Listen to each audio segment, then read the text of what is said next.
there is some discrepancy here, folks, okay? We can't have 50% of voting age people voting when 90+% of people consider them thieves, pedophile, crooks, scumbags.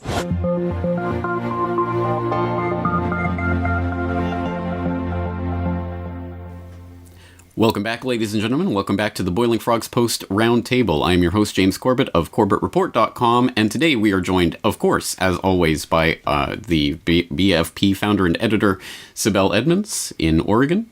We are also joined today by Peter B. Collins in San Francisco, and we are also joined by Wayne Madsen of the Wayne Madsen Report, who I'm sure will be familiar to a lot of listeners and viewers out there, but if not, we will direct you to everyone's respective websites in a moment. First, let's talk about what we are going to be talking about today. For those who have not been following our coverage at boilingfrogspost.com about the Dennis Hastert scandal and the cover-up of that scandal, I highly suggest you take a look at the information that's been compiled so far at boilingfrogspost.com. And the best place to do that would be the all-in-one encompassing article that has links to all of the coverage that we've done so far, all of the articles, podcasts, and videos that have been done. It's called The People's Campaign, The Real Hastert Case, all in one place. And I will, of course, provide the link to this in the show notes for this video. So wherever you're watching this on YouTube or Boiling Frogs Post or my website, the link will be there to this article so you can go and catch up on the Dennis Hastert case and what it entails. It's a very, very large web. So we have a lot of people here to break it down and discuss what's really going on with this. We're going to start with Wayne Madsen, as he is new to the program, the roundtable here. And Wayne, first of all, can you throw out your website for people? Oh, it's WayneMadsenReport.com. That's all together. No dashes, hyphens. So it's WayneMadsen report.com. Excellent. Okay, again, the link to all of our respective websites will be in the show notes as well. So, Wayne, let's start with you talking about this Dennis Hastert case. First of all, how did Hastert come on your radar, and what was it that you were able to uncover about his activities a decade ago? Well, there were two news streams going on at the time, not at the same time. The first was the Mark Foley scandal. Mark Foley was a Republican congressman from Florida, who resigned after it was discovered that he was engaging in illicit sexual activity with underage male pages in the House. That was not the only scandal. These scandals with House pages seem to have erupted about, give or take a few years, every 10 years. There was one at the end of the 1970s, early 80s. There was another one involving pages and midnight tours of the White House at the latter part of Reagan, the first part of the George H.W. Bush administration. And then we had this Foley scandal coming after that. So,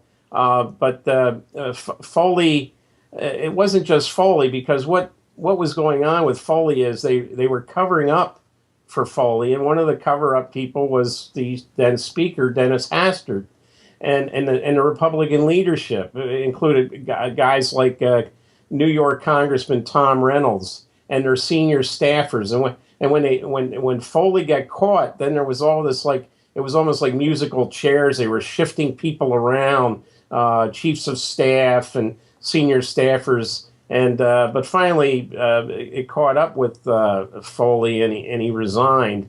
But at that time, I started hearing about the unusual relationship that Dennis Hastert had with his own chief of staff, and that there was basically sort of a gay mafia that was first tried to protect Foley, and then basically had to throw him to the wolves because he was about ready to bring the whole House of Cards down.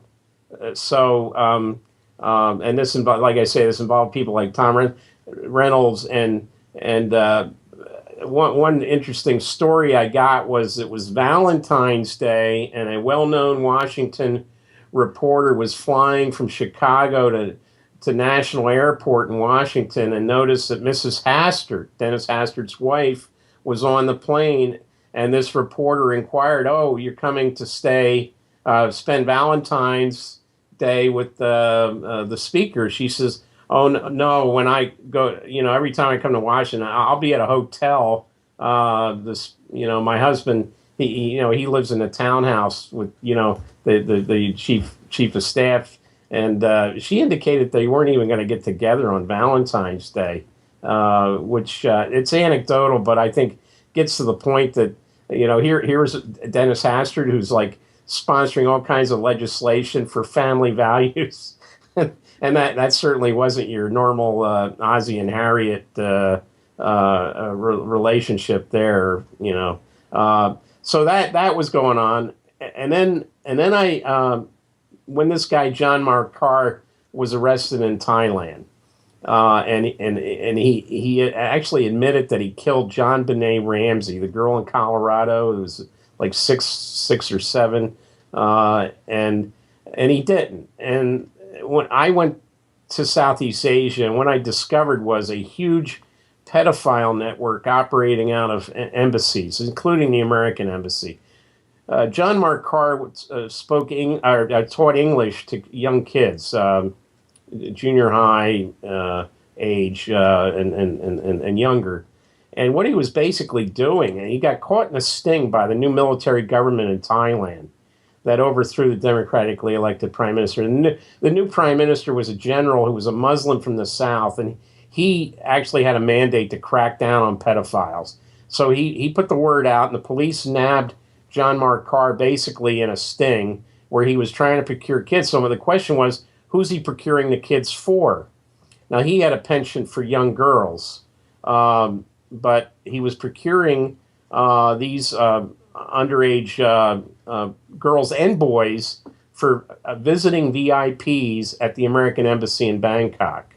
And the CIA basically went to Carr and said, look, the only way we're going to get you out of here is you got to plead, you got to say you killed John Benet Ramsey. There's going to be such an outrage in the international media that the Thais won't have any choice but to release you to Boulder, Colorado, to face those charges. If you recall, there was a photograph of John Mark Carr on the flying business class drinking a glass of champagne when he was supposed to be sort of under arrest, being taken back to the United States, and people thought that was outrageous. So he's flown to LAX. The state of Colorado sent an executive jet to pick him up. He goes to Boulder. The district attorney there, Mary Lacey, gets him and says, "Oh, you didn't kill John Benet Ramsey. We got to let you go." And so he's free and clear. Even though there was in Santa Rosa, California, there was a case against him when he was a school teacher of him possessing child pornography. The hard disk containing the evidence somehow walked out of the evidence room in Santa Rosa, and so he's free and clear now. So the whole thing was to get him out of Thailand, because if they got him on a stand in Thailand, it would have been very, very embarrassing for the United States. And I recall talking to a very senior State Department official about this, who had responsibility at the time for human trafficking, including child sex trafficking, who basically said this. You realize that this could not have occurred at the embassy without the involvement of the U.S. ambassador. And I said, well, it did involve the U.S. ambassador. And it wasn't just... So when I started looking at these VIPs, I looked at these congressional delegations called CODELs. Hastert, who used to complain because he was he's very heavy. He was very heavy. He complained about the 2-hour flight from National to Midway in Chicago. But he had no problems on several occasions getting on flights to Hanoi, Bangkok, and Yangon in Myanmar on these CODELs. He also went to Saipan on some of those, and that's, of course, a sweatshop that Tom DeLay and Jack Abramoff were involved with. And there was also trafficking of kids there to that U.S. territory, Northern Marianas. So you put the two together. And okay, and then when I go to Chicago, I start saying, well, what do we know about Hastert? What kind of guy is he? He's a Speaker of the House. And then I started hearing from knowledgeable people that when he was a wrestling coach at Yorkville High School back in the late 60s, he was basically let go because of kids coming back and saying there was improper touching going on and other things going on with him as a wrestling coach. And then some an opportunity opened in the Illinois House of Representatives where ex-coach Hastert, ex-teacher Hastert decides, because somebody died, some Republican died, they decide to run him for the House of Representatives in the state of Illinois. He wins, and then there's another opening for the Illinois Senate. He wins that election, and this is how we eventually get Speaker of the House Hastert. Recall, he only became Speaker as a result of another sex scandal, one, pretty mundane. Robert Livingston, who replaced Newt Gingrich after he resigned after he had to admit to infidelity in his marriage, and that was right after they tried to impeach Bill Clinton. So you might say that Hastert had kind of a lucky political career because he should have been caught at many different times, but he kind of snuck through. And I was actually pretty surprised when they indicted him for paying the hush money. I wasn't surprised. I wasn't surprised that he did it. I was surprised that they indicted him for it. Absolutely. And just to be clear and connect these dots for people, so Dennis Hastert, you're saying, is part of those delegations that were going to Thailand and other places for the child sex trafficking through the embassy. Yeah, and it was, it was not just that. I mean, you got to look at both what he was doing on congressional delegations, but also what he was doing in the House in a leadership position. Because there was cases involving guys like Jim Colby from Arizona, a Republican.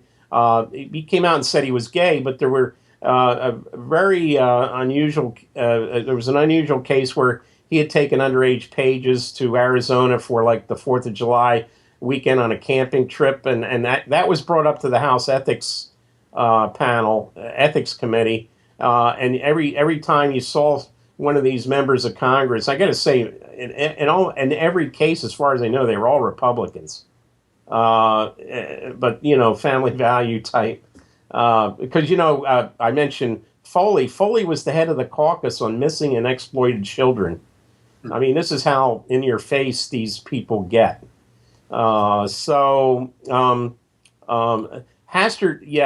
was sort of like the person I think they look to, as long as Denny Hastert is a speaker or he's in a senior position in the House leadership, we this sort of underlying network of pederasts had nothing to worry about. And I will point out once again, just for people, as I pointed out in my video on this subject, you were reporting on this at least as far back as 2006, if not earlier. So, and that's on the record that you were already reporting on this. So this is not new information you're just coming up with after the scandal broke. You were on it a decade ago. I got to say, when I first reported it, the reaction, of course, from the corporate press in Washington was like, once they stopped laughing, it was like, you got to be kidding. It's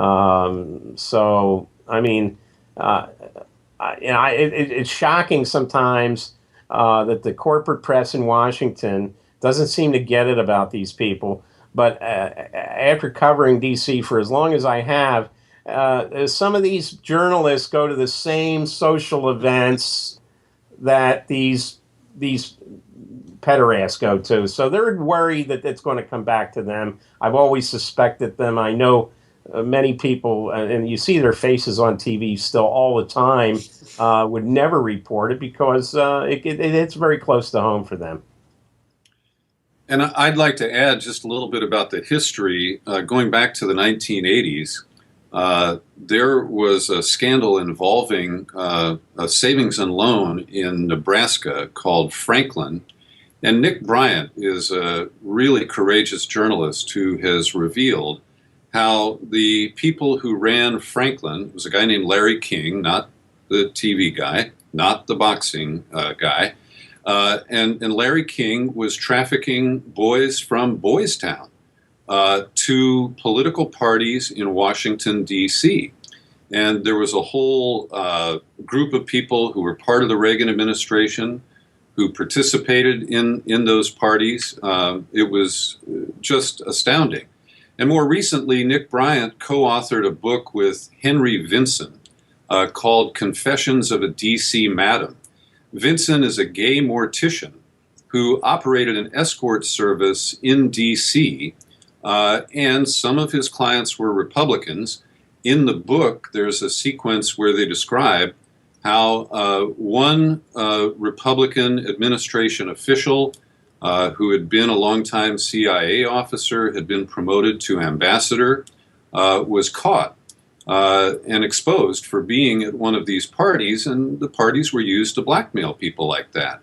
And Vinson reports that a high-ranking cabinet official in the then George H.W. Bush administration paid him a visit with veiled threats. And ultimately, Henry Vinson did 2 tours in federal prison that were pretty clearly intended to keep him quiet. Now, what is interesting about our current discussion is I've asked Vinson and Bryant point blank, was Dennis Hastert involved in either of those rings, either the Franklin or the D.C. Madam? And he said no, which I found surprising, frankly. That is surprising. That's interesting. And sorry, I just realized I didn't properly introduce you to the listeners, Peter. So Peter B. Collins of peterbcollins.com. Let's turn to Sibel Edmonds, boilingfrogspost.com. How does what we've heard so far square up with your firsthand knowledge of what the FBI was looking at in these cases? Well, some of these facts presented here, I don't have any firsthand knowledge of. But what I know has to do with what the Department of Justice and the FBI had been collecting between 1996, this is late 1996, and that was the case when I was fired from the FBI in April 2002. So I can vouch for this time period. I don't know if it went on. I suspect that it did. But between 1996 and 2002, per directive from the White House, and this was during Clinton's scandals with Lewinsky and Jones, the FBI's counterintelligence unit was given an order to collect information using FISA and ELSER under FBI's counterintelligence on political figures in Congress and start establishing specific files on them. Now, the agents in the FBI referred to this as COINTELPRO 2. Now, whether the directive was titled or named as such or not, I'm not sure, but I know that they were trying to hide behind this noble purpose that it was Clinton's intention to show that he's coming down really hard on corruption and crime, especially those involving government officials.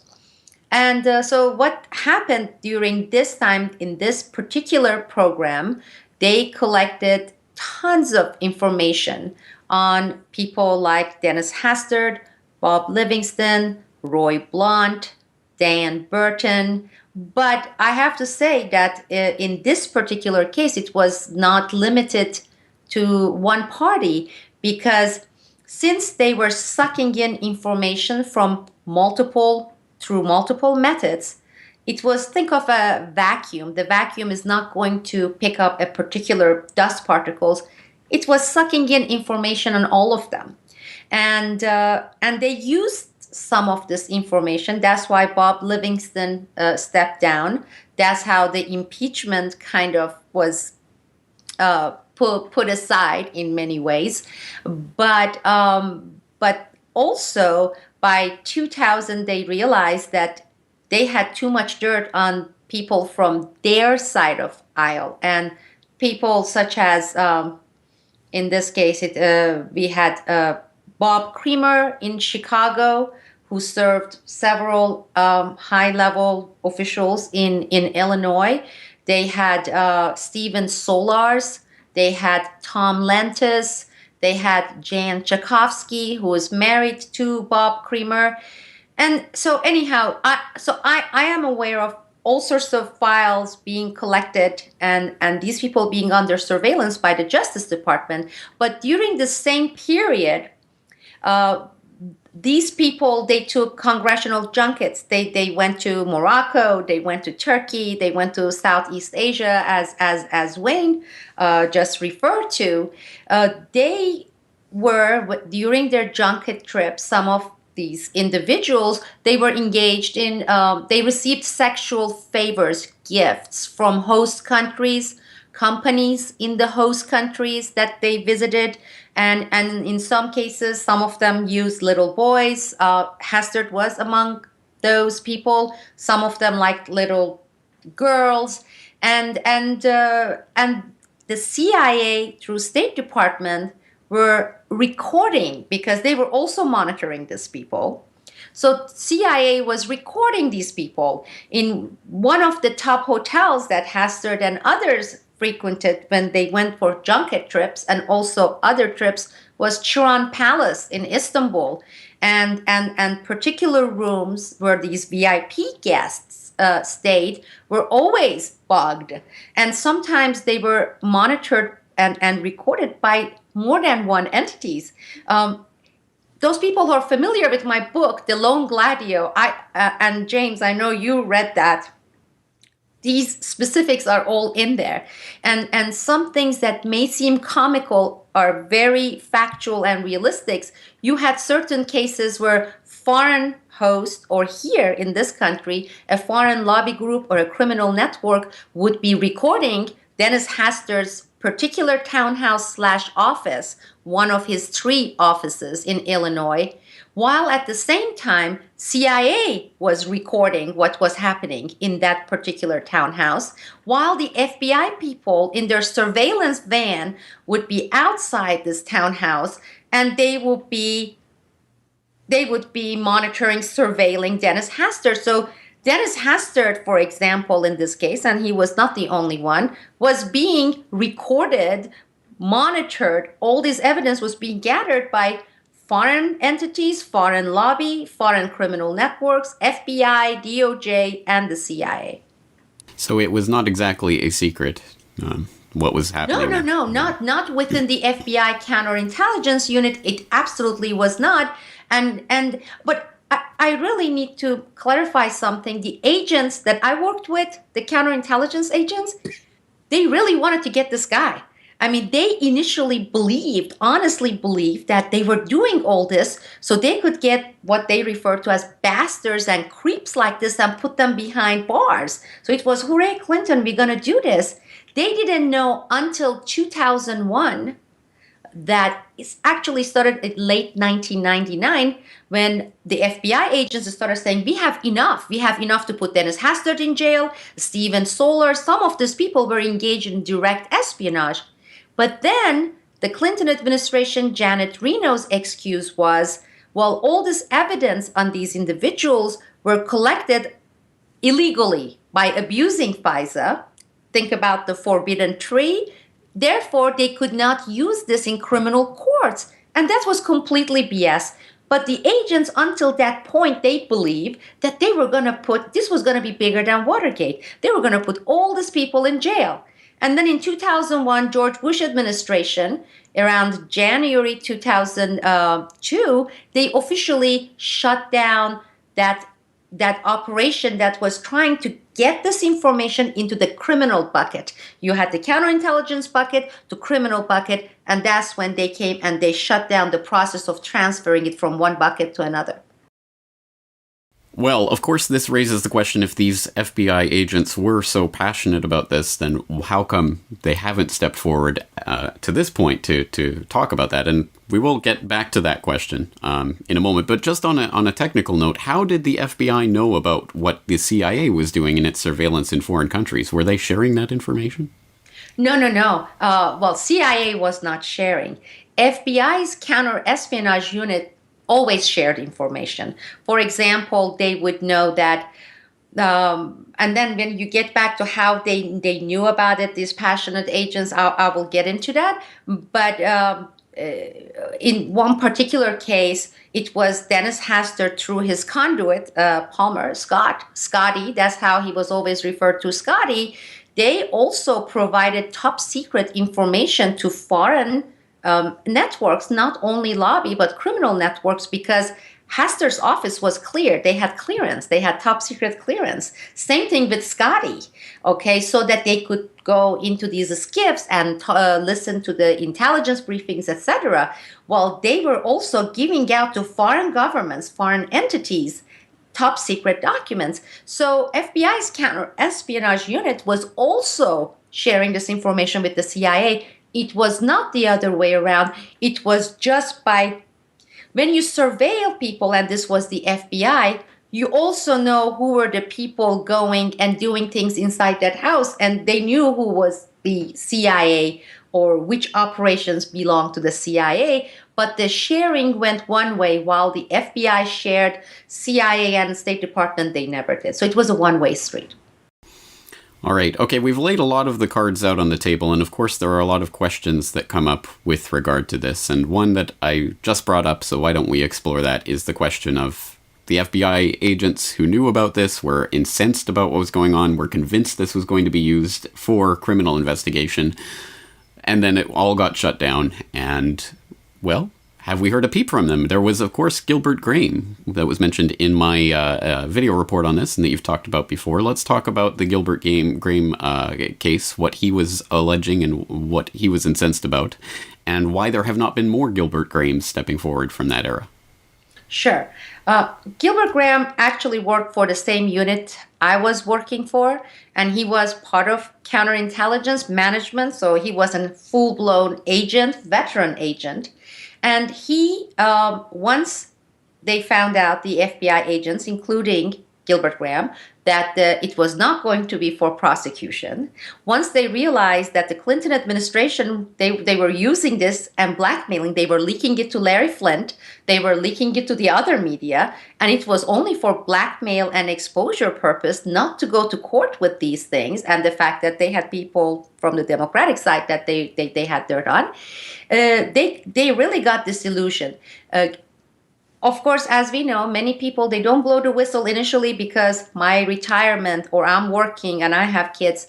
The first thing Gilbert Graham did the year he was retiring, he went to the Justice Department's Inspector General's office and filed a full report complaint that he, as the agent in charge of this particular counterintelligence operation, knew that the FBI abused ELSER law, electronic surveillance, and FISA laws solely for the purpose of gathering dirt on elected officials, and that is completely illegal. Now, looking at it, how in the world do you go out and file that kind of a complaint with the Justice Department? The order came from the Justice Department to start with. It was Janet Reno.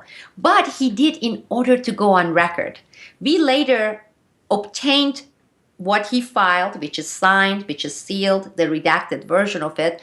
And so that's one person. And as you know, Vanity Fair in 2005, September, October of 2005, published a 7-page article on Dennis Hastert. Okay, it was on Sibel Edmonds, but also exposing Dennis Hastert. The part that dealt with Dennis Hastert came from at least 5 other government witnesses, okay? Vanity Fair is a mainstream medium, okay? It's not alternative media. They have a legal department with a budget much bigger than all 4 of us put together here, okay? So they knew that they could not publish an article exposing a sitting active Speaker of the House with all these facts that they were given to and not get sued. So they went beyond reasonable degrees to chop certain things, to triple check. There's a fact-checking process in journalism. Without, they fact-check before it goes to print. In this case, in this article they published, they triple fact-checked. meaning they did it, and then a week later another person came and interviewed witnesses again, 5 other witnesses from the government, and at the time some of them were still working for the government, some of them were outside the government, had already retired, and they published this piece, all fact checked. And the sexual stuff didn't get in there because of the legal issues, but the financial stuff, the fact that Dennis Hastert was getting foreign bribery, Dennis Hastert was engaged in money laundering, suitcases of cash, and Dennis Hastert didn't sue. They didn't even really issue denial. It was this non-denial denial.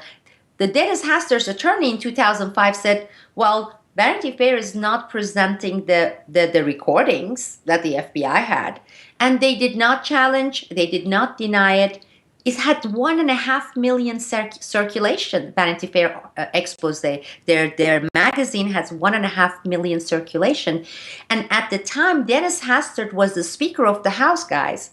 And guess what? Washington Post didn't cover it. New York Times didn't cover it. Chicago Tribune, not a single publication in Illinois covered it.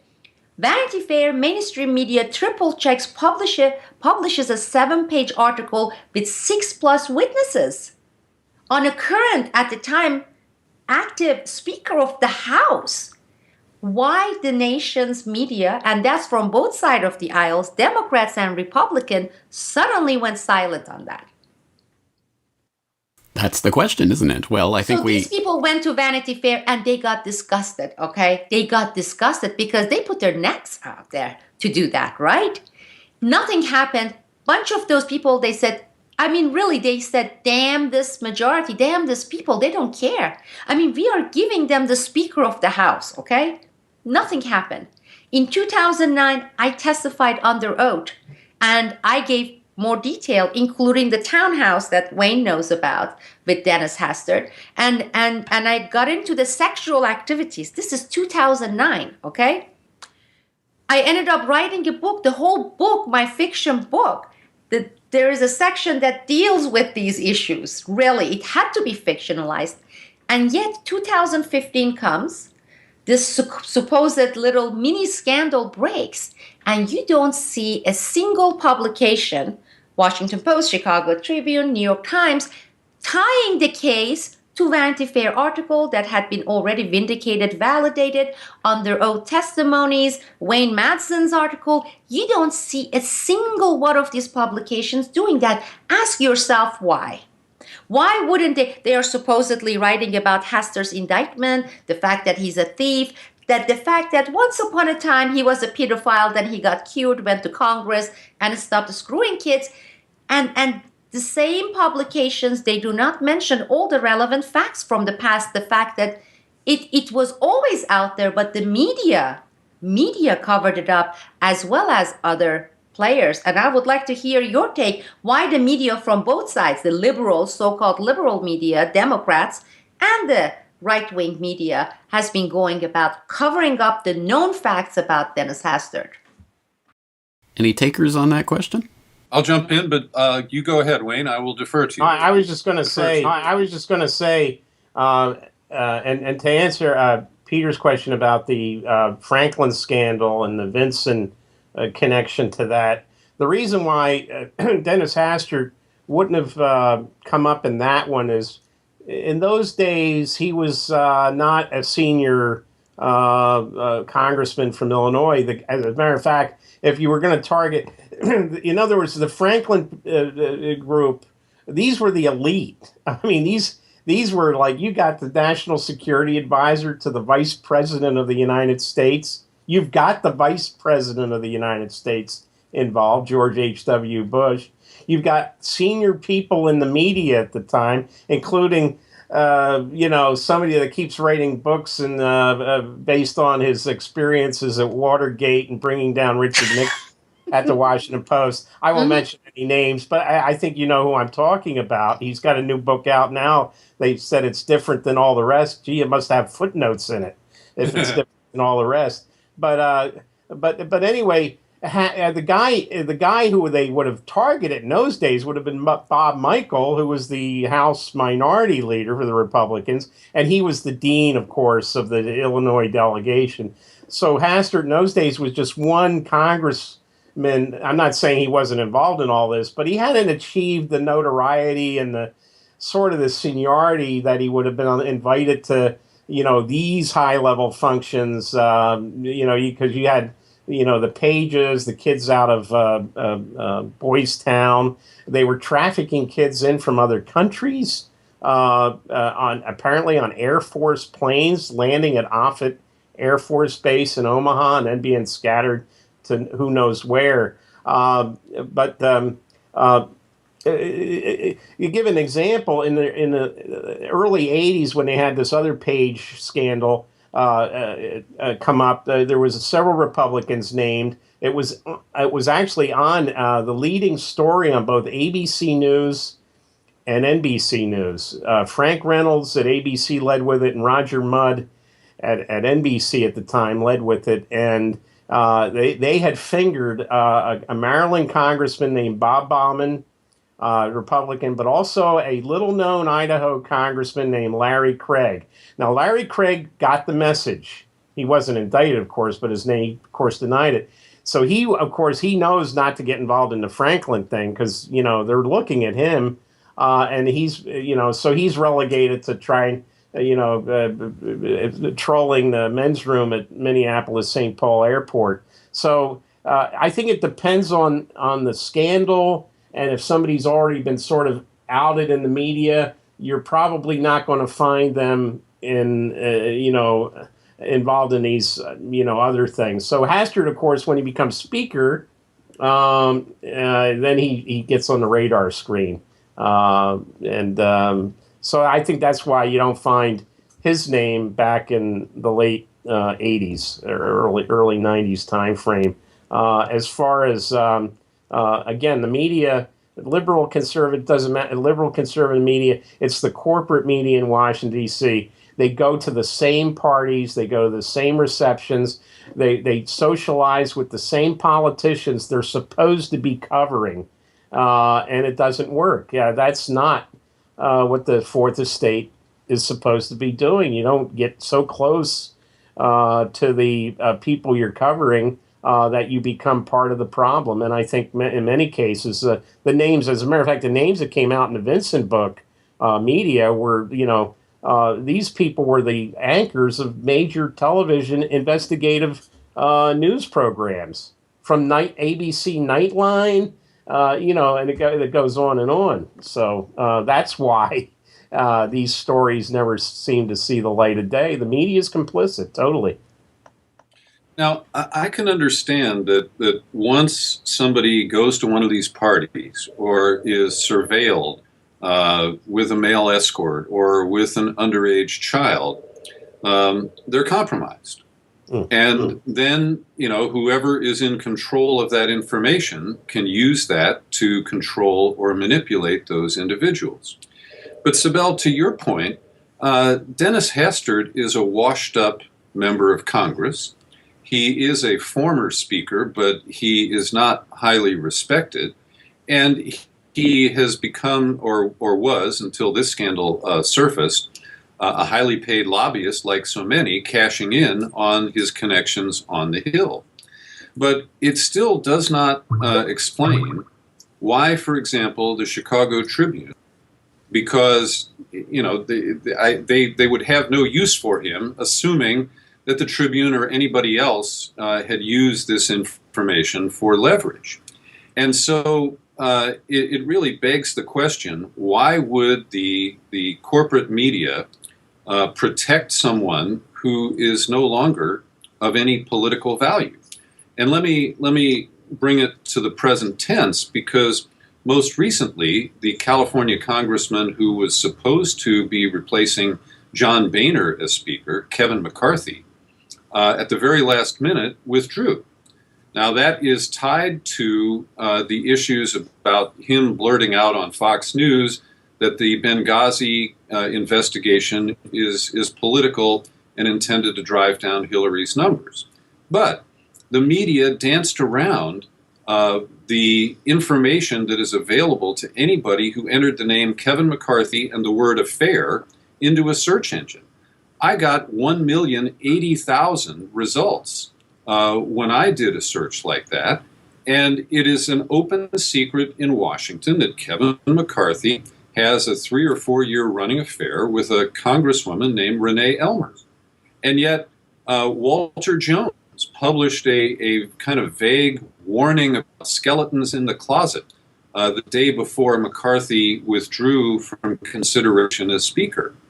But most outlets in the corporate media have failed to report the clear information that is not a secret that Kevin McCarthy, who is a family values married man, has been having an affair with a family values married woman who's a member of Congress.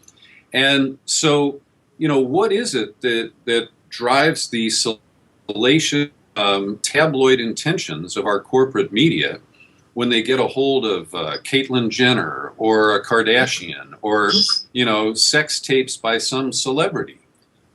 They have no restraints about exploiting that kind of very intimate material on people who, have questionable value. I don't really care what the Kardashians are doing, but an elected official who's engaged in all kinds of sexual exploits is vulnerable to blackmail, and that is more of a concern than their personal morality or the hypocrisy that they demonstrate on a daily basis.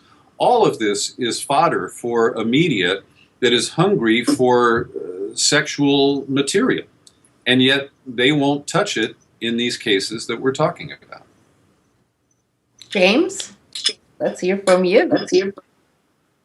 Well, yes, I agree, of course, with that analysis, and I think the answer should be self-evident that the duty of the corporate press is to protect the system itself, and I think the Hastert scandal threatens the systemic game that's being played here, which is why it isn't covered. And I say that in the sense that if it could be confined completely and totally to just Hastert, then there is a chance that, yes, many parties would pile on and they'd get the hay out of, salacious headlines. But obviously this case touches on way too many people spread over way too much of the political spectrum, and too many people involved that would have known, should have known, did know. Why didn't you cover this 10 years ago? Those types of questions would start to come up, and that would be uncomfortable for too many people, which is why I think, again, I'm sure there are reporters out there and journalists who are interested in getting their teeth into this in the same way there are FBI agents who are interested in getting their teeth into this. But the editorial control obviously comes from the ownership and of these organizations in the top. And I'm sure that the word goes out. I mean, I don't know. I don't have firsthand knowledge of this, but that's my understanding of how this works. Here is my real shock or disappointment, and that is we are way into this internet era age, and I really thought this was 10 years ago, 15 years ago, that things were going to start to change. Because look, James, you and I have been doing these video reports, podcasts, right? Articles. This thing is called social media, social networking, Twitter, Facebook, etc.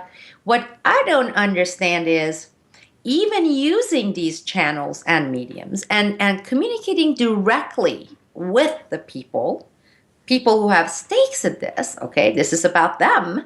This is about their so-called representatives. This is about their so-called justice system that they believe in. This is about people they go every 2 years and vote for. That is the part. But yeah, we know about corporate media. But you would think people being exposed to this through all these mediums that we use, and we bring to them this information on the platter, and say, here you go. Sometimes we even chew them, James, and it's like, you don't even have to chew it. Look, we made it all in one place, so you don't have to click more, and we are giving you this and that, so all you have to do is just chew your gum, watch it, and everything is there, right? All right. Why that is not working as we had expected. To me, that is the real dilemma, saying Because if that works, believe me, then there will be a pressure even in on those people in corporate media to say this is just getting way too embarrassing and obvious. But we have not gotten anywhere near that point. And why is that? And Sibel, let me ask you, because ever since the Hastert story broke, and even when you were out of the country, you have been providing, in a very courageous manner, important information, background about all these things we're discussing.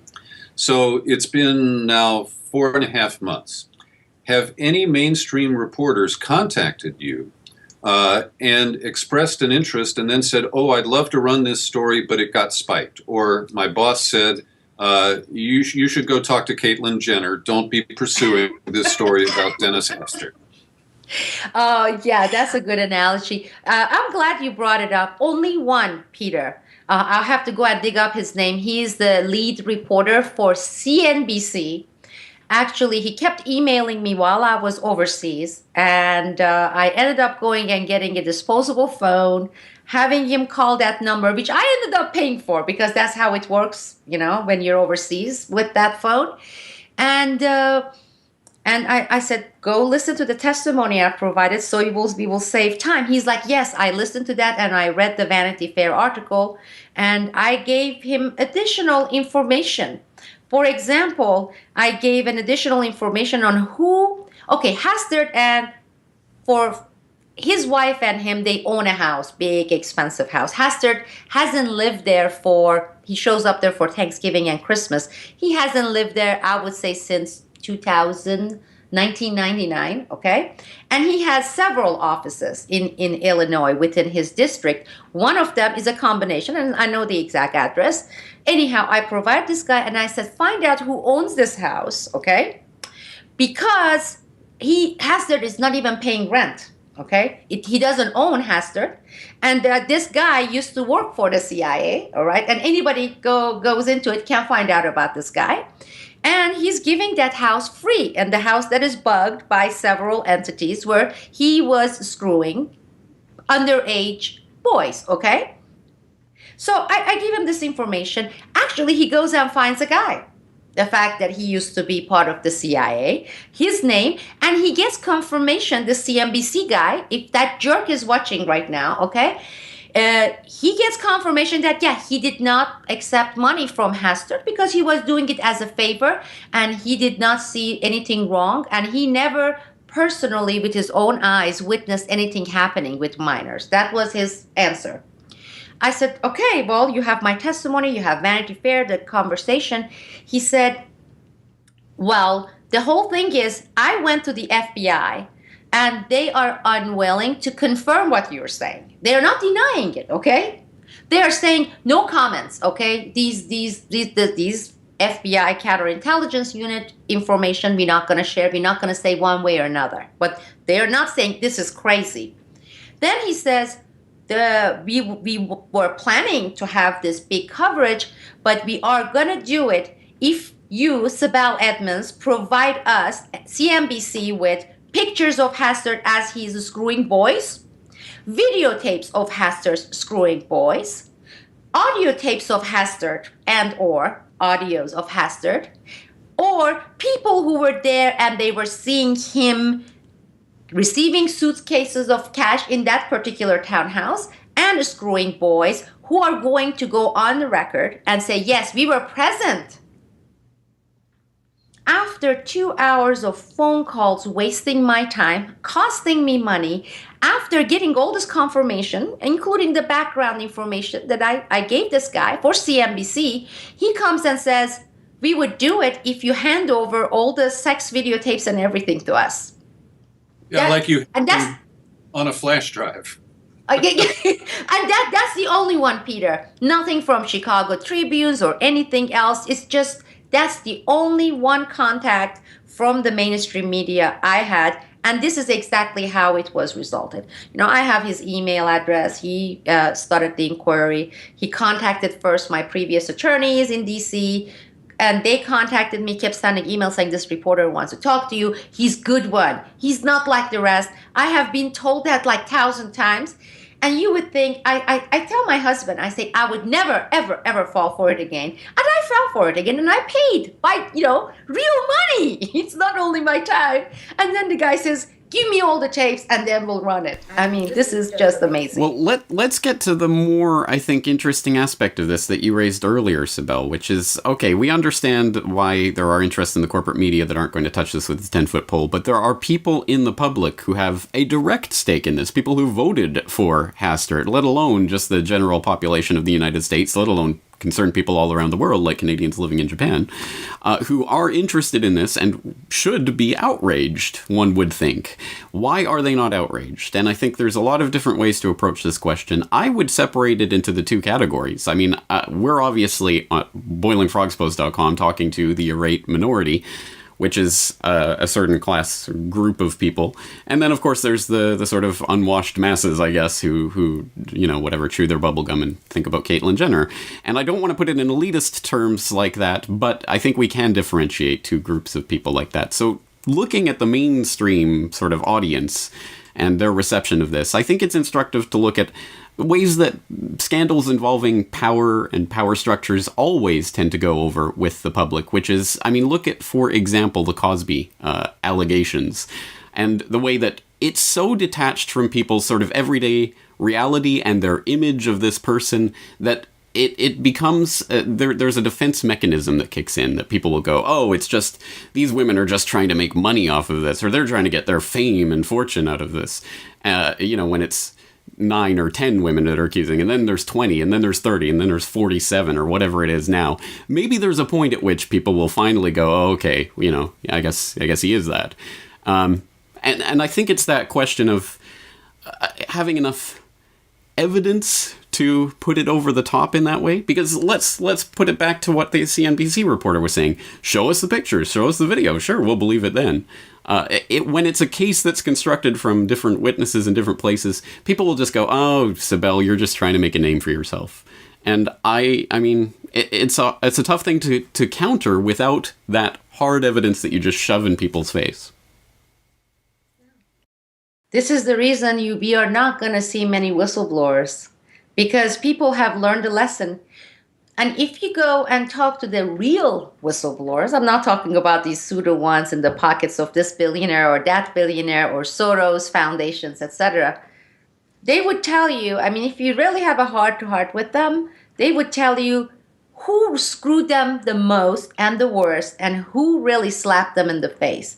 They're not going to say, oh, after 20 years, my boss is taking away my retirement, or the US media that much, or the Congress not doing what they were supposed to do. They're going to say that their biggest disappointment, their biggest screw came directly from the public.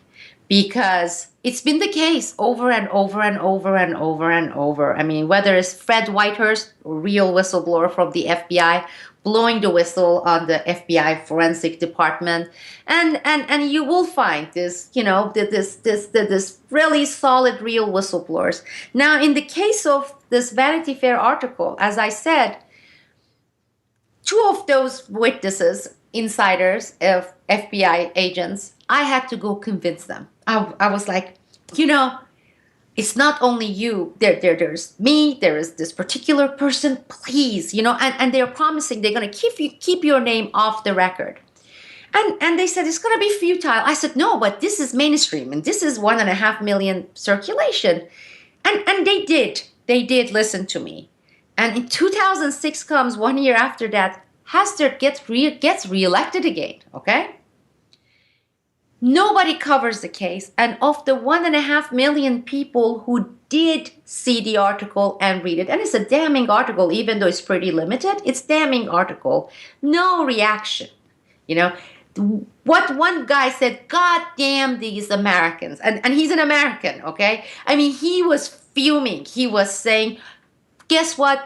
They're gonna fuck themselves. Those were his words, okay? It was the fact that we do this. Okay, now you're really getting me started here. We always say, look at the media. We point finger. You see my finger here in the camera. It's the media. It's the media, corporate media. And then we point finger people It's the Congress. Look at those crooks, criminals, despicable people. It's them. We point fingers. George Bush. It's Hillary Clinton. We keep pointing finger to these few at the top. We never look inward. We really don't look at ourselves and our role in all this and our responsibility in all this, because there are hundreds of instances where the information, where the facts, everything had hit them in the face, yet they have not shown that spine, that responsibility of acting upon those, okay? And we have talked about it, James, with Peter as well. We have talked about apathy, learned helplessness, fear, terrorism, etc. I'm personally, that's for me, coming to this realization that we are way beyond that. It's beyond apathy. It's beyond moral ambiguity. We have, as society, have in here, and to a certain degree elsewhere, we have reached this level of what I call moral decay, okay? People would say, why sometimes Sibel throws irrelevant examples? I have a daughter. I was looking at the report, GAO report, government report. 15% of the children 6 to 14 going to public schools get to be molested and or raped while in a school, okay? While in a school, they get raped. They get molested by either a janitor or a teacher or a coach like Dennis Hastert. There are plenty of those, all sorts of pedophile. And the report, GAO report, says the number is higher than this because these are only reported cases. You have so many cases of unreported cases, especially when you look at disadvantaged areas, poor areas, black areas, Hispanics. Where are they going to go? They don't even, some of them, know the language to go and report it, okay? So you have that. Then I read this report that came out everywhere about close to 30% of women going to college and universities in this country, they get raped, okay, during their university years. And even if you throw 10% of the cases, say they are maybe frivolous, etc., you look at all these things. Then you look at a congressman who is screwing children. Then you're looking at some congressmen who are stealing from people. Then you're looking at the congressman who is fucking his page. And then you say, well, hold on a second. I mean, it's in a way representative, isn't it? Isn't it representative? At least they are representing some people, because the percentage of these incidents are not low. Is that why people are not reacting? Because then it hits really close to home. Because look at what we are doing in our own daily lives. Look at us. I mean, you really look at us and look at our moral decays, the signs of moral decays we are showing every day, and then say, maybe it is, in this case, it's bottom up. Maybe this is one of those instances of bottom up. And then I'm going to let you just tell me that I'm being totally negative and people are not really that responsible. Everybody's making them do these things, you know. Everybody's making them doing these things. Peter. The one issue that I have is why did they wait until now to pounce on Hastert? And it could be that Hastert is a sacrificial lamb. After all, he's an ex-member of Congress, ex-speaker. If you're going to get somebody who's not in a position of authority now.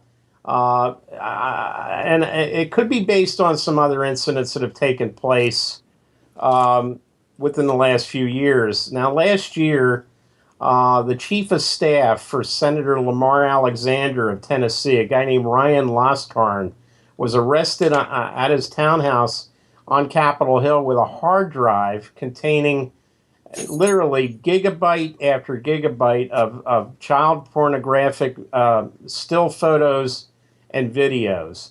Now, this was much too much material for him to be, I hate to use the word enjoying by himself. It's clearly this guy was a distributor to others. However, Ryan Laskarn, rather than being kept in protective detention in the District of Columbia, was released to the recognizance of his parents in Maryland, and like a few days before his arraignment in D.C. federal court, he was found hanging in his parents' basement, dead. There was no autopsy done by the chief medical examiner for the state of Maryland, and he just said, "Oh yeah, that's the thing around the neck is kind of indicative of the fact that he hanged himself." That was it. No toxicology, no nothing. Visual exam. Now, Laskarn had also been chief aide to several members of the House of Representatives during the time Hastert was there, and so the issue was Laskarn distributing this material to others? And, the way the FBI operates, and Sibel knows this more than anybody, is they'll get a guy like a Laskarn and then say, look, we can shave some time off. You're going to get a heavy sentence, but if you cooperate with us and tell us who were the customers, who were you distributing this to, we'll go relatively easy on you, because it's the same way they go after mob people. They get the low level to rat out the higher ups. Now, this was going on at the same time the Democratic Attorney General in Pennsylvania, Kathleen Kane, was aggressively pursuing the Jerry Sandusky Penn State matter, and that was much larger than anyone has reported, because it was all through the Second Mile Foundation, which was basically Sandusky's charity for troubled youth. And it was being used as a pimping service to pimp out young underage boys to big donors to the Second Mile Foundation. Unfortunately, in Pennsylvania, they put this guy, Joe Paterno, up on a pedestal like he's a god. He's dead. Graham Spanier, who was the Penn State president, is under indictment now for covering up the Sandusky matter. He had been before that, he had been the president of the University of Nebraska in Lincoln during the time of the Franklin scandal. So there are connections to all these things if you look hard enough.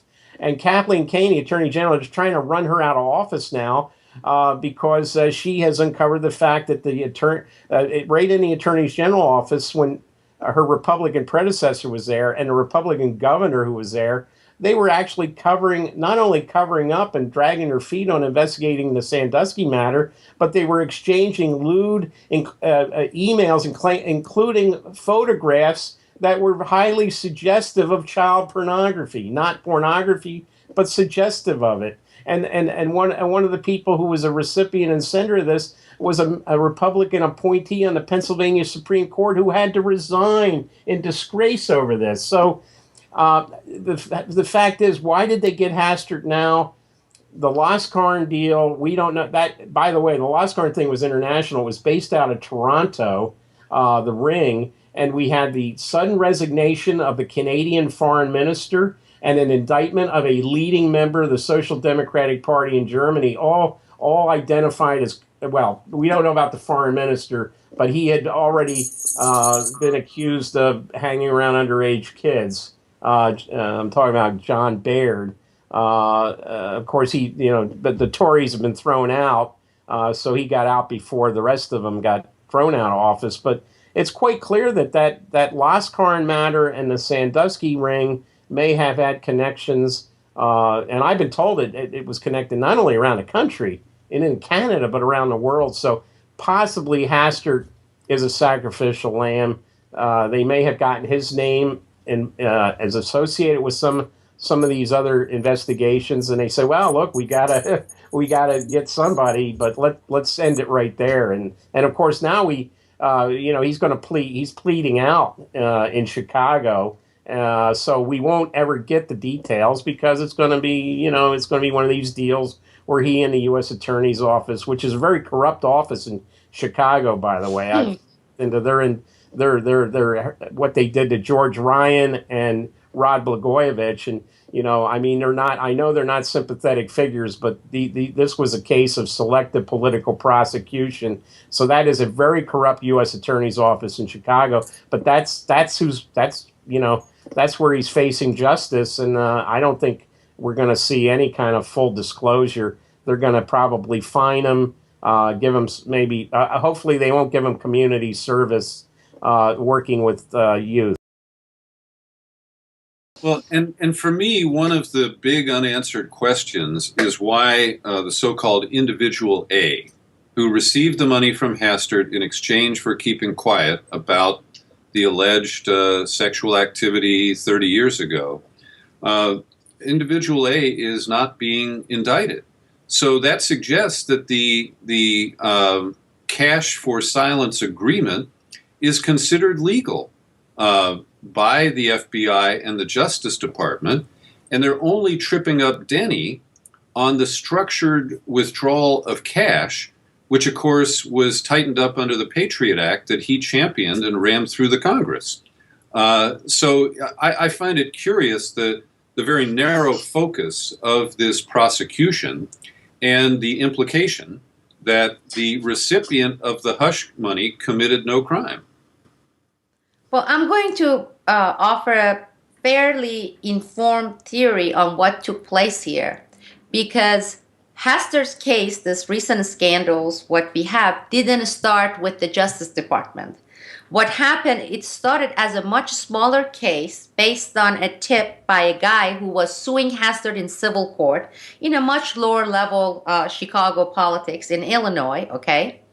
And those people in lower level, as they started going through the discovery and the case, they started finding these nuggets. And by the time the case came to the attention of the Justice Department, both here and also in Illinois, by here I mean Washington, D.C., I'm no longer there. I'm like here, but I'm not there. It was too late. So they came in, this is the Justice Department, Illinois, totally ordered by the DOJ here in Washington, D.C., to contain the case. To contain the case. So, because by then, you have all these clerks, you have all these attorneys finding out about these, they had to do something. So they went ahead and did it in a contained fashion.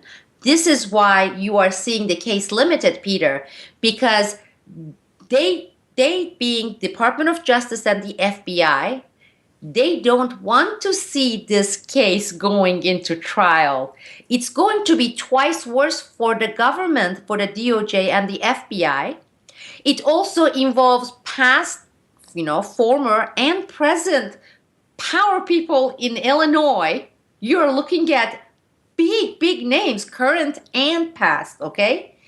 And you're looking at a White House, you're looking at Obama from Chicago. Dennis Hastert's case from the late 1990s, early 2000 involves people like Rahm Emanuel, okay?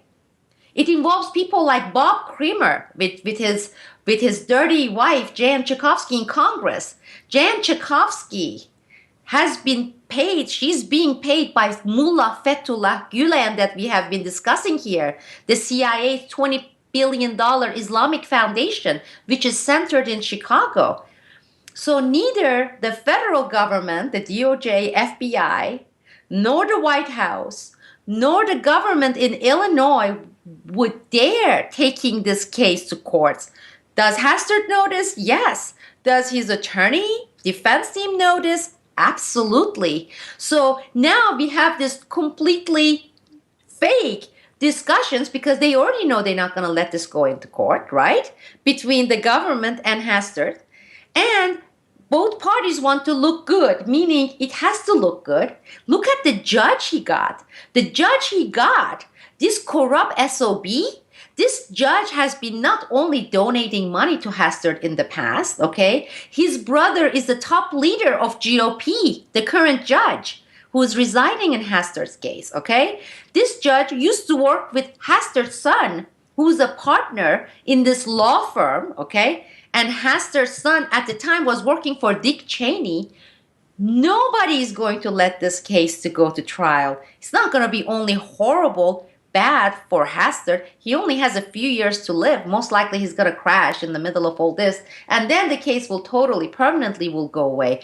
But you're looking at people in the Justice Department, FBI, Chicago politics, Obama, Rahm Emanuel. You're looking at dozens of people in Congress being implicated in this case, okay?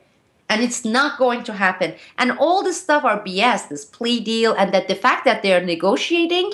So the case didn't start with them trying to go and make an example. When the case started by this guy in 2011, going and bringing lawsuit against Hastert, and starting with some lower court in Chicago. And then by the time it got big, it snowballed. DOJ and the real big people were like, now how are we going to contain it? It's too late to make it disappear. We can't just click the button and say delete, So let's make it a very contained case. This is why, Peter, you're not seeing this individual named. Nobody's talking about bringing charges against this individual.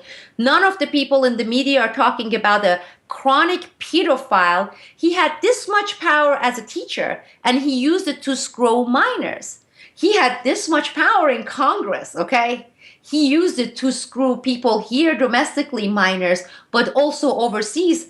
And Wayne, that includes Turkey and Morocco as well, in addition to Southeast Asia.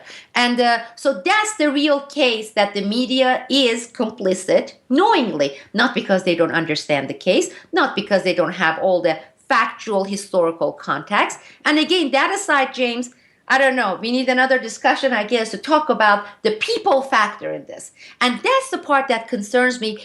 After 13 years in this journey, whistleblowing, courts, Supreme Courts, Congress, the darn ridiculous thing, petition, voting, etc. I ended all that in 2006, okay? My eyes are now open. They have been open. The U.S. media, what they have done is no surprise to me. Of course it's not. The biggest surprise for me is having this opportunity with the internet, okay, with these mediums like YouTube currently, and with the social channels, being able to communicate directly with people, bypassing the government, bypassing the media, and yet seeing this lack of reaction, lack of interest, and lack of understanding of implications, okay? Because I'm going to leave you with this, and I'm going to have you end this, because they have these things. Washington's blog covered this. 90% plus people in U.S., they regard Congress as lower than cockroach. Did you read those headlines? The vote of confidence in Congress is less than 10%. American people, you talk to them, 90+%, they would say they are criminal, crooks, dirty scumbags, blah, blah, blah. No surprise, nothing new here, folks. God, just go on. Okay, I accept all that. Then 50% of the population in the age of voting, they go and vote. There is some discrepancy here, folks, okay? We can't have 50% of voting age people voting when 90+% of people consider them thieves, pedophile, crooks, scumbags. There is something wrong here. Either you don't vote and say, these people, they come, the authoritarians, we have nothing to do, we don't select them.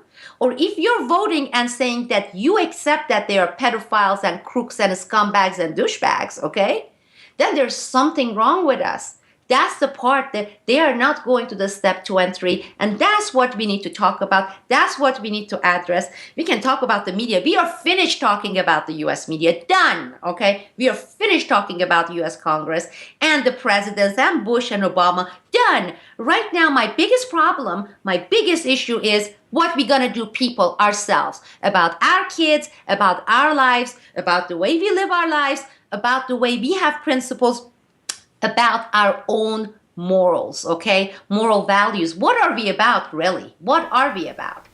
That is my last.